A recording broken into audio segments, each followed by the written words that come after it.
मुंबई के चर्चित केतन हत्याकांड ने पूरे देश को यह सोचने पर मजबूर कर दिया था कि जब रिश्तों में भरोसा टूटता है तो अपराध कितनी खौफनाक शक्ल ले सकता है। उस मामले में भी पत्नी, प्रेम संबंध और एक सुनियोजित साजिश की कहानी सामने आई।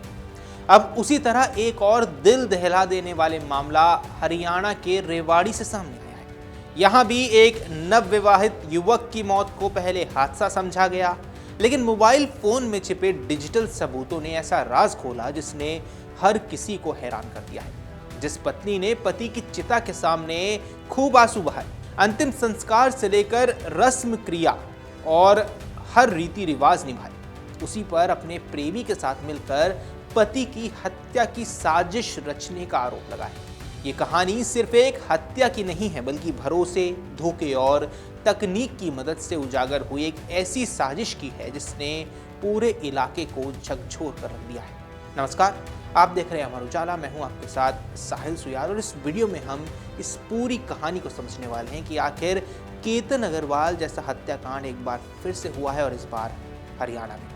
ये घटना केवल एक हत्या की कहानी नहीं है, बल्कि रिश्तों में विश्वास, धोखे और एक सुनियोजित साजिश की ऐसी दास्तां है जिसने हरियाणा के रेवाड़ी जिले को झकझोर कर रख दिया है।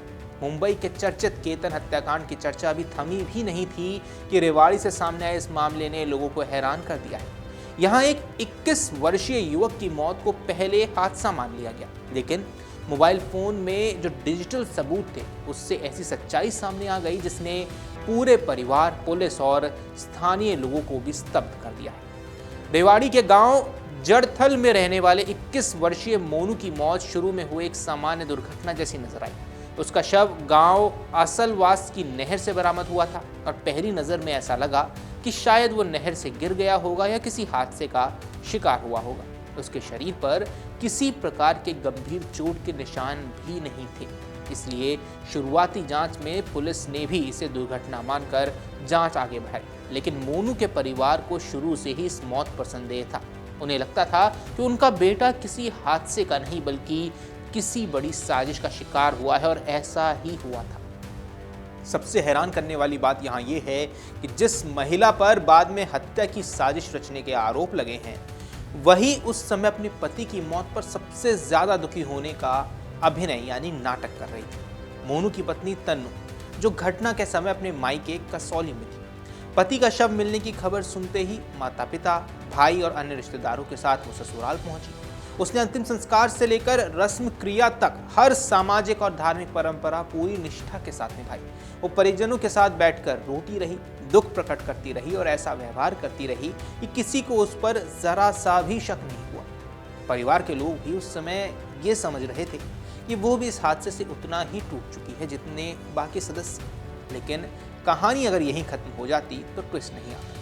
अंतिम संस्कार और सभी रस्में पूरे होने के बाद परिवार के हाथ एक ऐसा सुराग लगा जिसने पूरे मामले की दिशा बदल दी। 11 जून को पुलिस ने जांच के दौरान बरामद किया गया मोनू का मोबाइल फोन उसके परिजनों को सौंप दिया। जब परिवार ने फोन देखा तो उन्हें सबसे पहले ये बात खटकी कि मोबाइल का पूरा डेटा डिलीट किया जा चुका था। सामान्य परिस्थितियों में किसी मृत व्यक्ति के फोन का पूरा डेटा साफ होना स्वाभाविक नहीं माना जाता। यही बात परिवार के संदेह का सबसे बड़ा कारण भी बन गई। इसके बाद परिवार ने मोबाइल फोन को साइबर विशेषज्ञों के पास पहुंचाया।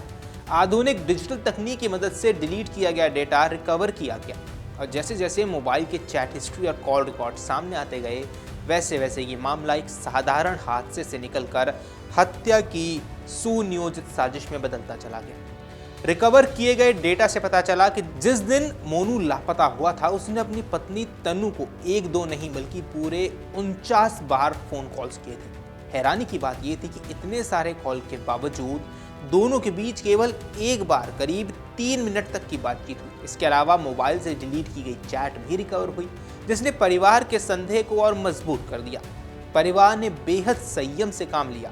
उन्होंने तत्काल किसी पर आरोप लगाने के बजाय पहले बेटे की रस्म क्रिया पूरी होने का इंतजार किया। उन्होंने किसी को भी यह आभास नहीं होने दिया कि उन्हें मोबाइल से कुछ ऐसा मिला है जिसने हत्या का शक पैदा कर दिया है।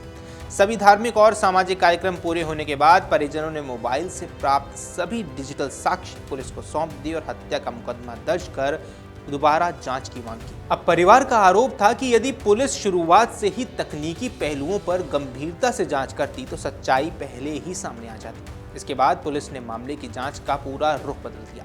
Call detail record, mobile location, chat history और अन्य इलेक्ट्रॉनिक साक्ष्यों की गहन जांच शुरू की गई। जैसे जैसे जांच आगे बढ़ी, पुलिस की नजर सबसे पहले मृतक की पत्नी तनु पर गई। पूछताछ और तकनीकी साक्ष्यों के मिलन के बाद जो कहानी सामने आई उसने सभी को चौंका दिया। जांच में पता चला तनु का गांव के ही एक युवक सोनू के साथ प्रेम संबंध था।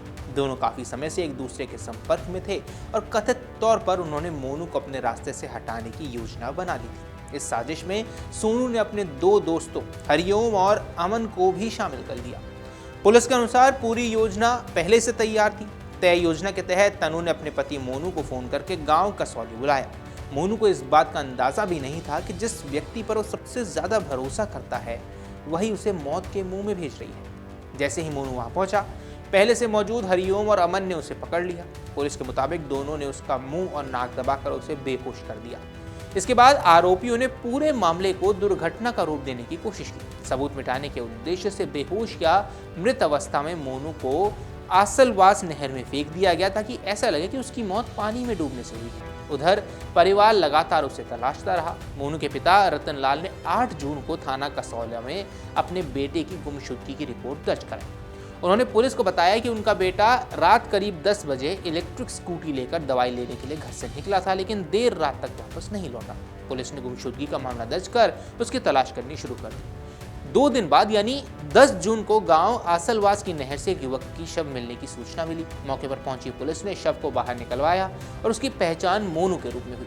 उसकी इलेक्ट्रिक स्कूटी भी नहर के पास ही बरामद हुई, जिससे पहली नजर में ये पूरा मामला एक दुर्घटना जैसा ही लगा, जैसा कि कोशिश भी की गई। हालांकि परिवार लगातार हत्या की आशंका जताता रहा।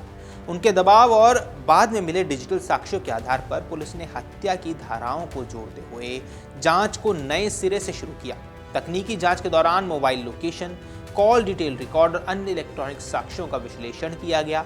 इन्हीं साक्ष्यों के आधार पर पुलिस तन्नू और सोनू के करीब हरिओम तक पहुंच गई। पूछताछ के दौरान मिले तथ्यों और डिजिटल साक्ष्यों के बाद पुलिस ने तन्नू और हरिओम को गिरफ्तार कर लिया। डीएसपी वावल सुरेंद्र श्योराण ने प्रेस वार्ता में बताया कि पूछताछ के दौरान आरोपियों ने कई महत्वपूर्ण जानकारियां दी। जांच में यह भी स्पष्ट हुआ कि हत्या की पूरी योजना पहले से बनाई गई थी और इसमें कई लोग शामिल थे। पुलिस ने गिरफ्तार दोनों आरोपियों को अदालत में पेश किया, जहां से उन्हें 2 दिन की पुलिस रिमांड पर भेज दिया गया। रिमांड के दौरान पुलिस मुख्य आरोपी सोनू और उसके साथी अमन की तलाश में लगातार दबिश दे रही थी। जांच एजेंसियां ये भी पता लगाने की कोशिश कर रही हैं कि इस साजिश में और कौन कौन लोग शामिल थे तथा क्या हत्या की योजना लंबे समय से बनाई जा रही थी। फिलहाल पुलिस पूरे घटनाक्रम से जुड़े हर पहलू की बारीकी से जांच कर रही है। Mobile data, location history, call records, digital communications और अन्य तकनीकी साक्ष्यों का विश्लेषण किया जा रहा है ताकि अदालत में मजबूत चार्जशीट पेश की जा सके। हालांकि इस मामले में अभी तक एक महत्वपूर्ण सवाल का जवाब नहीं मिला है। पुलिस ने बताया कि मोनू की मौत का वास्तविक कारण स्पष्ट करने के लिए फॉरेंसिक साइंस लेबोरेटरी की अंतिम रिपोर्ट का इंतजार किया जा रहा है। रिपोर्ट्स आने के बाद स्पष्ट होगा कि मोनू की मृत्यु दम घुटने से हुई थी या फिर नहर में फेंके जाने के बाद पानी में डूबने से उसकी जान गई। डीएसपी सुरेंद्र का कहना है कि एफएसएल रिपोर्ट और अन्य वैज्ञानिक साक्ष्यों के आधार पर आगे की कार्रवाई की जाएगी। साथ ही सभी आरोपियों की गिरफ्तारी के बाद पूरे घटनाक्रम का विस्तृत खुलासा भी किया जाएगा। अब यह मामला एक बार फिर ये दिखाता है कि आधुनिक दौर में अपराधियों के लिए डिजिटल सबूतों से बच निकलना आसान नहीं रह गया है। जिस मोबाइल फोन का पूरा डेटा मिटा दिया गया, उसी मोबाइल ने कथित साजिश की परतें खोल दी। डिलीट की गई chat, call details, location history और तकनीकी विश्लेषण ने उस कहानी को उजागर किया जिसे दुर्घटना बनाकर हमेशा के लिए छिपाने की कोशिश की गई थी। फिलहाल पुलिस की जांच जारी है। मुख्य आरोपी सोनू और अमन की तलाश तेज कर दी गई है, जबकि गिरफ्तार आरोपियों से लगातार पूछताछ चल रही है। इस मामले में अंतिम सच अब एफएसएल रिपोर्ट्स, तकनीकी साक्ष्य और आगे की जांच के बाद ही पूरी तरह सामने आएगा। तब तक रेवाड़ी का यह हत्याकांड उन मामलों में शामिल हो गया है जहां रिश्तों के विश्वास के पीछे छिपी कथित साजिश ने पूरे समाज को एक बार फिर से सोचने पर मजबूर कर दिया है। बाकी इस पर आपकी जो कुछ भी राय है हमें कमेंट सेक्शन पर जरूर बताएं। फिलहाल के इस वीडियो में इतना ही। नमस्कार। अगर आप ये वीडियो YouTube पर देख रहे हैं तो हमारे चैनल को सब्सक्राइब कर बेल आइकन दबाएं और Facebook पर देख रहे हैं तो हमारे पेज को लाइक करें। अगर आप ये वीडियो YouTube पर देख रहे हैं तो हमारे चैनल को सब्सक्राइब कर बेल आइकन दबाएं और Facebook पर देख रहे हैं तो हमारे पेज को लाइक करें।